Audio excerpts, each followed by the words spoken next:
I once worked as a pizza delivery driver for Domino's. What unfolded during my time there on a late Friday night was utterly shocking.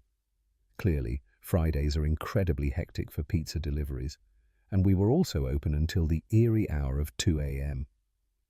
I began my shift at 6 p.m. and continued working until we closed. The night dragged on, chaotic and overwhelming, yet somehow I ended up with a surprising amount of tips. As midnight approached, an unsettling silence began to envelop the surroundings. Recuerdo que recibimos un pedido y se suponía que yo debía entregarlo. It was merely a medium pepperoni pizza, and I grabbed it, my heart racing as I made my way to my car. Upon seeing the address, I initially brushed it off, viewing it merely as a set of numbers and letters. However, when I arrived, I was struck by the shocking realization that it was yet another Domino's pizza. I couldn't shake the feeling that this was some sort of cruel joke or something far more sinister. The Domino's location was shockingly less than 10 minutes from ours. However, it's important to acknowledge that Domino's has become an overwhelmingly popular chain, with locations everywhere you turn. I was completely taken aback, unable to determine if this was a blunder, a jest, a trick, or something else entirely. I parked in the parking lot, grabbed the pizza, and then cautiously made my way inside. I recall that this Domino's was situated on a somewhat secluded street at the boundary of a district filled with other eateries and shops. The parking lot lay desolate, a chilling emptiness enveloping it.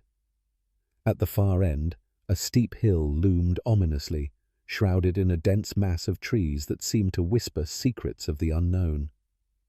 That led up to a dark and foreboding wooded area. As I stepped into the Domino's with the pizza, an unsettling confusion washed over the workers inside. I mentioned that someone had ordered a pizza there and questioned whether this was some kind of prank.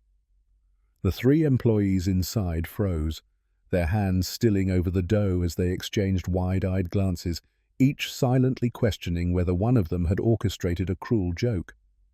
Nobody had actually gone through with it, though. It felt as if perhaps someone else had taken action. I inquired if anyone was interested in the pizza, and they all declined. However, the pizza remains unpaid. I expressed to them that I was equally bewildered, and that I would return the pizza, claiming it was an error or something along those lines. As I exited the Domino's, an unsettling feeling washed over me as I made my way back to my car. At that moment, a chilling voice erupted from deep within the woods to my far left. It was a man's voice, chillingly beckoning, "Hey, over here!" I glanced over and saw a figure ominously positioned a few steps up the hill. He claimed that he was the one who had ordered the pizza. I began to approach him, my mind racing with dread, desperate for some sort of explanation for this unsettling situation. What on earth was he doing in the woods? Why on earth didn't he just order from the Domino's that was right here? I thought perhaps he had erred and placed an order online from the incorrect location or something similar. But if he was there, why would he ask for it to be delivered? When I approached him, he offered no explanation at all. He just ominously commanded to bring the pizza up here. Then the man began to tread upon this narrow path that seemed almost non-existent as he ventured through the ominous woods. I cautiously made my way up the steep hill, nearly stumbling over the gnarled tree branches and debris that seemed to reach out and trip me at every turn. As I ascended, we found ourselves engulfed in dense woods, shrouded in an unsettling darkness that obscured my vision. It was engulfed in darkness, and the man loomed there before snatching the pizza from my hands. I informed him of the price, and he pulled his wallet from his pocket, beginning to count his cash with a look of disbelief. As he was doing that, I glanced around and suddenly became aware of something unsettling. There was a man perched ominously in one of the trees about 20 feet above the ground. The man was perched on a branch in the tree, obscured by a ski mask, his gaze seemingly fixed in my direction. This situation felt incredibly unsettling and was far from what I had anticipated. As soon as the guy handed me a $10 bill, I snatched it, muttered a quick thanks, and hurriedly made my escape. The guy asked, "Don't you want a tip?" I insisted on keeping it, and then hurriedly made my way back down the hill, my heart racing. I couldn't help but sprint back down the hill to the parking lot, my heart racing with an overwhelming sense of urgency. Then I rushed to my car, jumped inside, and sped away. I drove back to the Domino's where I used to work and recounted the shocking events to everyone who was there at the time. They found it utterly disturbing. Afterwards, I might find it amusing, but at that moment the scene was utterly unsettling and incomprehensible, leaving me completely bewildered. Perhaps it was merely a cruel joke intended to instill fear in me. Indeed, it definitely had an impact. This occurred many years ago, and it still sends chills down my spine. During my high school years in the early 2000s, there was a night when my parents left the house. They abandoned me and my older sister at home, leaving just the two of us in the house for dinner. At that moment, my older sister was 17 and I was just 14. We resided in a house within an utterly ordinary neighborhood. Our parents entrusted us with some money to order a pizza or something, and that was the plan, but it feels like something ominous lurks beneath the surface. As the clock struck 7 p.m., I turned to my sister, a gnawing sensation in my stomach, and suggested we order from my favorite pizza place. The thought of it sent a chill down my spine. She reluctantly agreed and then, with a sense of dread, called the store with our order. Around 20 minutes later or so, we were just in the living room watching TV when suddenly the doorbell rang. My sister got up and responded with the money that our parents left us, and I couldn't shake off the unsettling feeling that lingered in the air. I was only partially aware, my attention consumed by the TV instead. I heard my sister answer the door, and the pizza guy's voice echoed with a casual greeting, but something felt off, unsettling even. I recall the chilling moment when the pizza man inquired if my sister was alone at home, and her response was simply a flat no. The man uttered something akin to, "Oh, really? Desde donde estaba en la sala, no podía verme." The guy muttered something else, but it was drowned out, leaving me in a state of unease. I heard my sister respond, but her words were lost to me, shrouded in a tone that felt unsettlingly harsh. I glanced over at that moment and noticed that my sister seemed rather irritated. She thrust the money at the guy, and just as he wished her a good night, she violently slammed the door in his face. Then my sister locked the door immediately after it closed, let out a heavy sigh, and began to walk back to the living room. I inquired about the meaning behind that situation. She said I completely overlooked that unsettling individual. She continued, recounting how she had been at her friend's house about 2 weeks ago, where they had ordered a pizza together. It was the same delivery guy who appeared once again. I couldn't believe how unsettling it was when he tried to flirt with my sister and her friend, and then he had the audacity to ask to come inside the house. They were forced to shout at him to get him to go, slamming the door right in his face. She mentioned that she intended to stop ordering from that pizza place because of him, but it slipped her mind. I found that unsettling, but I was relieved he was gone and we finally had the pizza. It was only 20 or 30 minutes later when I heard a noise outside, and it sent chills down my spine. It echoed like the ominous slam of a car door shutting, sending chills down my spine. I glanced out of the living room window, and to my utter disbelief, the same pizza guy was approaching the house once more. He clutched a small box in his hands, and a wave of unease washed over me as I questioned why he had returned to our house once more. "No habíamos pedido nada más," I cautioned my sister, and she immediately stood up, declaring her intention to call the police. Before she could react, the man began to ring the doorbell once more. At first, my sister and I chose to overlook it. Then there was a chilling knock on the door. My sister approached the door, yet she didn't open it or take any action. Instead, she shouted at the man to leave. He screamed from the other side, claiming he had brought her a complimentary brownie. She exclaimed that she absolutely did not want it and threatened to call the police if he didn't leave immediately. What the man said next sent chills down my spine. He claimed to know that my sister was alone and demanded that she let him in. In that moment, I realized I was compelled to take action. This guy seemed to genuinely believe that she was all by herself at home. I rose to my feet and approached the door, a sense of dread creeping over me. In a desperate attempt to project strength, I bellowed at the top of my lungs in what I hoped was a commanding tone, declaring that I was also home and would emerge to deliver a brutal beating if he didn't vacate the premises. Initially, I was struck by disbelief, thinking it had failed completely. The man uttered something along the lines of, "Who's this intimidating figure?" He remained on the front step, seemingly unfazed, while my sister was now dialing the police. The guy chuckled faintly, attempting to mask the gravity of the situation as if it were merely a joke to him. Then he finally turned and began to walk away, leaving an unsettling feeling in the air. It's etched in my mind how he turned and walked back to his car, slipping inside before driving off into the distance. Sin embargo, la policía llegó a nuestra casa un tiempo después. My sister filed a report, and then the police showed up at his workplace. I heard that the man was ultimately let go from his job. It was a relief that he never returned to our house after that. I'm relieved that I was home that night and could assist my sister. The guy was utterly unsettling, and one can only hope he hasn't tormented anyone else in such a manner. I once worked as a delivery driver for the nearby pizza place. It was a rather unsettling place, surprisingly well known in the local town. I would receive an overwhelming number of deliveries, forcing me to drive all over the place. I still recall my most unsettling delivery, though. It was exactly the kind of cliché delivery that I dreaded when I accepted the job. We received an order at a rather unsettling hour, around 11 p.m. I received the pizza and then obtained the address before making my way out. I was completely taken aback, unsure of the location, but I realized I had never actually made a delivery to that area before. At this point, I was still quite inexperienced in the job, and being only 18 years old added to the overwhelming nature of it all. Upon arriving in the neighborhood, I was struck by its unsettling appearance and dilapidated state. Numerous houses in that area displayed wild, unkempt yards, while others were marred by boarded-up windows. There were ancient cars, their fenders barely clinging on with strips of duct tape, exuding an aura of neglect and despair. Upon arriving at the house for my delivery, I was struck by how it was just as dismal as all the others.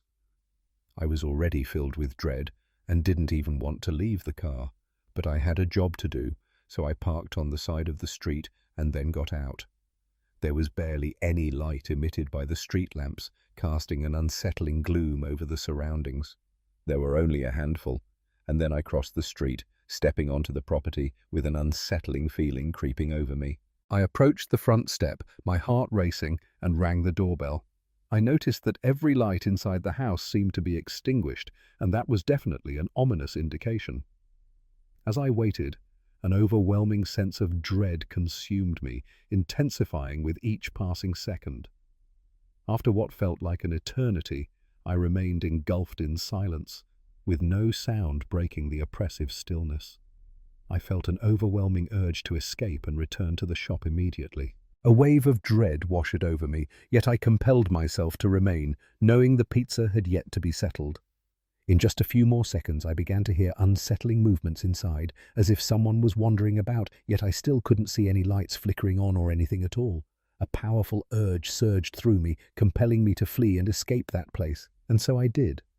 I placed the pizza down and then dashed away as if I'd been longing to escape for ages. I bolted from the property, abandoning the pizza on the front step. Then I crossed the street again, my heart racing, and finally reached my car. Once I stepped inside and turned on the engine, a wave of unsettling relief washed over me. Before departing, I cast a fearful glance around. That's when I caught sight of a figure that looked like a man moving through the front yard. The darkness enveloped everything, making visibility nearly impossible. The house loomed just behind me, and then I caught sight of a figure emerging, stepping out and crossing the street from the property. He was at least 50 feet behind my car, not walking towards me, yet the whole situation felt unsettling. It felt as if this was the person who had invaded the house, and he hadn't even bothered to take the pizza. At that moment, I began to drive away, feeling an overwhelming sense of dread. As I was making my way down the street, I noticed the lights of a car parked a distance behind me suddenly flicker to life. That guy must have somehow managed to get inside of it. Then the car began to move ominously. The first thing that struck me at this point was the terrifying speed at which the car accelerated, far too fast for the quiet residential street we found ourselves on. As I continued to drive, the car ominously closed in on me, its presence looming right on my bumper. That filled me with dread once again. I veered off the quiet street onto a bustling one, and to my dismay, the car behind me followed suit. Texto entonces comprendí que probablemente me estaban siguiendo. Comencé a conducir de manera errática, girando en lugares al azar. The car mirrored my every move, following me with an unsettling precision. In the dead of night, the roads lay eerily silent. That likely allowed the guy to follow me more closely. It wasn't until I had been aimlessly driving for what felt like an eternity that a chilling realization struck me. I needed to head to a police station, and to my surprise, it actually worked like a charm. El tipo me siguió hasta que llegamos allí. Then he ominously circled around the parking lot of the station before finally leaving. After a few minutes of sheer disbelief, I called my boss to recount the unsettling events and then returned to the scene. Fortunately, I managed to escape any repercussions from my boss for failing to secure the funds for the pizza. He realized just how perilous the situation could have been. I was spared from having to return to that neighborhood, and I can't express how relieved I am. Aside from that, I found being a pizza delivery driver to be quite an unsettling experience. That story still sends chills down my spine just to think about. Esto es algo que ocurrió hace unos años. I reside in a 2-story house, isolated and eerily quiet, situated about 10 minutes away from the bustling city. Living here has its moments, but one night I found myself ordering a pizza for delivery, and it turned into an unsettling experience. I was absolutely yearning for a delicious pizza, and the anticipation of its arrival was overwhelming. After some time, the doorbell rang, and I approached it with a sense of unease, opening the door cautiously. It was the pizza delivery guy, and as I handed him the money, a chill ran down my spine. He gave me the pizza and breadsticks, but something felt off, unsettling in the air. My hands were completely occupied, and I vividly recall that after bidding farewell to the delivery guy, I found myself grappling with the door in a state of distress. He claimed he would retrieve it, then abruptly closed the door as I made my way to the kitchen, burdened by the pizza boxes. Then I went and got some pieces of pizza, entered the living room, and watched a movie while eating, feeling an unsettling chill in the air. It was a great relaxing night, but then everything changed a few hours later. I found myself glued to the couch, staring at yet another movie, unable to look away. Suddenly, I heard the front door creaking open, sending chills down my spine. I was utterly bewildered at first. Clearly, I reside by myself, so there's no one else who could possibly come into the house. It was at that moment that I understood the chilling truth. I hadn't locked the front door. Usually, I have this unsettling routine where I always lock the front door as soon as I close it. Yet, my hands were completely occupied with the pizza, and I had neglected to close the door. The pizza guy was there. I had completely overlooked the need to return and secure it. I was in utter disbelief as someone was entering the house, and I had no idea who it could be. I acted in a way that seemed logical to me in that moment. I leaped off the couch and landed on the carpeted floors, my heart racing with an unsettling feeling. Then I crawled over to the corner of the room, and I concealed myself behind this large lazy-boy chair, my heart racing with dread.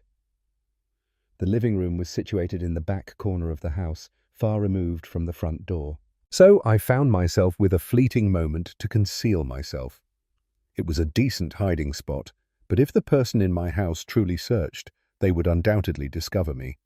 Escuché pasos, y me di cuenta de que no tenía mi teléfono. I had placed it on the couch, a mere 15 feet from where I sat. This was utterly dreadful. Someone entered the house and began to approach, step by step, with an unsettling presence. They ventured into the kitchen area and then into the dining room, a sense of dread creeping in with every step. Then I heard them begin to invade the living room. That's when I felt a wave of dread wash over me. No obstante, quien quiera que fuera, no se acercó lo suficiente a donde me estaba escondiendo. They lingered in the shadows at the far end of the room, their presence unsettling as they ascended the stairs with an eerie silence. No me atreví a mirar para ver quién era, y me quedé quieto. Upon hearing the footsteps ascend the stairs, a surge of panic compelled me to flee. I was certain that if I acted swiftly, I could escape the house. With a pounding heart, I rose from my spot, cautiously making my way to the couch. I grabbed my phone, then bolted toward the front door, every nerve on edge. Salí de la casa, llamé al 911 y luego corrí hacia mi auto y me metí dentro de él. I drove a few blocks away, my heart racing, and waited for the police. They arrived shortly after and stepped into my house, with my consent. They discovered a man lurking in my bedroom upstairs. I was completely unaware of his identity and had never laid eyes on him before, to my recollection. He had clearly just strolled right into the house. I felt an overwhelming sense of relief as I managed to escape the moment he ascended the stairs. I'm also deeply unsettled that he was still there, allowing the police to apprehend him.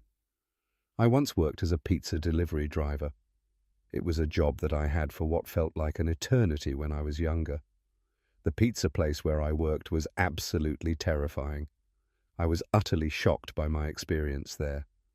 There was this one customer who, shockingly, ended up getting banned from ordering from us. He would frequently call and demand pizzas to be delivered to his house. Then he would behave in an unsettling or disrespectful manner towards the delivery drivers. 3 diferentes personas lo habían denunciado, en ocasiones múltiples. Our manager took the drastic step of banning him, and there was an actual note plastered on the wall instructing us not to accept his orders. He would attempt to call in or place orders online, but we were resolute in our refusal. On a few occasions after his ban, some of his orders slipped through the cracks due to our oversight, resulting in an avalanche of complaints.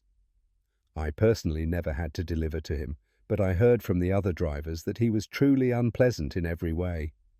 It seems he unleashed a torrent of anger on one of the delivery drivers for absolutely no reason at all, which is just shocking. On another occasion, he unleashed a torrent of insults at one of the drivers, and then there was the time he attempted to force a delivery driver into his home.